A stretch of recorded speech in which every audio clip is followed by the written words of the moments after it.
Реформите во образованието, новиот наставен план и програми и воведувањето на 9-годишно основно образование и за учениците со посебни образовни потреби ја наметна и потребата за промени во процесот на поучување од страна на наставникот и учење од страна на ученикот. Дури и пред да научиме нешто повеќе за мозокот, многу наставници инстинктивно чувствуваат дека децата треба да учат преку правење на работите. Можеби сте ја слушнале старата кинеска поговорка: слушам, заборавам. Гледам, запомнувам. Правам, разбирам.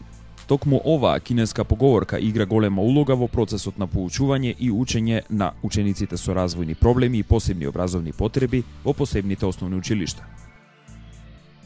Визуелната перцепција е дефинирана како процес кој представува детално дефинирање на објектите во визуелното подрачје. Затоа, визуелната тестовна метода може да содржи серија слики како подлога за усовршување на визуелната дискриминација на облиците и големината, серија на символи за увежбување на примарната символичка диференцијација, символи со различна боја и големина, која постигнува различни ефекти при процес на оценување, самооценување, оценување од соученик и подаден модел. Преку визуелната тестовна метода, покрај оценувањето на училишното знаење, ке учениците со посебни образовни потреби се оценуваат и функционалните психофизички способности, како што се праксогностичките, визиомоторна способност, координација око-рака, фина моторика на шака, манипулативност во просторот, графомоторика и слично.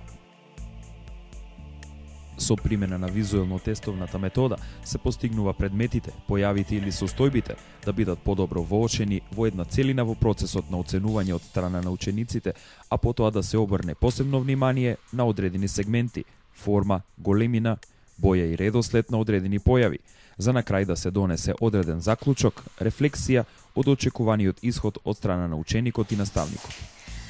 Ајде, Ангела, да ми кажеш сега на оваа слика овде на компјутерот што не припаѓа. Што е погрешно? Јаготката. Зошто јаготката? Што е јаготката? Многу. Што е? Овошје или зеленчук? Што?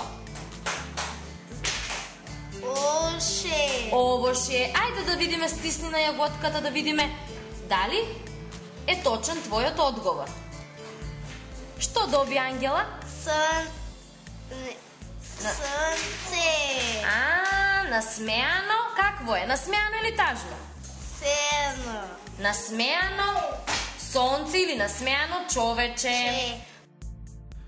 Во продолжение се прикажани делови од повеќе часови во кои се користени различни методи на формативно оценување, оценување на предзнаење, дискусија, фокусирано наблюдување од страна на наставник, самооценување и оценување од соученик. Оценување на почетокот на часот во кој се утврдуваат предзнаењата на учениците, интересите и мотивацијата. Оценување во тек на наставниот час во кој ученикот се поттикнува подобро да учи и да се приспособи на поучувањето со давање на устна повратна информација за очекуваниот исход од крајот на часот, поставената цел. Оценување на крајот од часот со визуелната тестовна метода се поттикнува истражување, самостојно учење и самодоверба преку самооценување и оценување на ученици.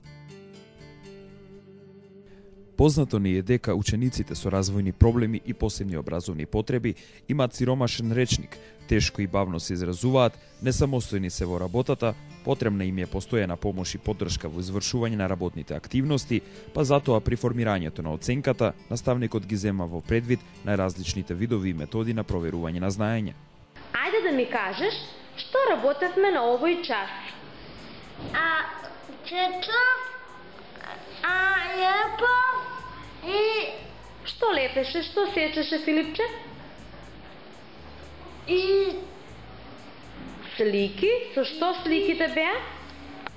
Со? во Што беа овие слики? Што е ова, Филипче? Што е ова? Камион? Ова што е, Филип? Ова? точак. Добро, точак. Ова што е? Свободата. Како се викаше? Пчи. Како се викаше тоа? Како? Дали е тоа брод? Бот. Да, брод е тоа. Да видиме, да провериш од моите слики овде, да провериме дали Точно си ги залепил. Ајде да видиме. Во првата Камион. колона што има овде? Камион, Кола. автомобил или кола, да. Точак.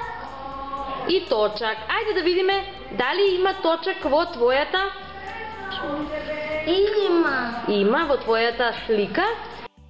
Оценувањето треба да обезбеди соодветни информации за претходното учење и за учењето што следи во исто време да биде ефикасно и интересно. Оценувањето е процес на обезбедување на информации што се користат за донесување на одлуки за учениците, тоест нивното напредување и усвојување на одредено ниво на знаење.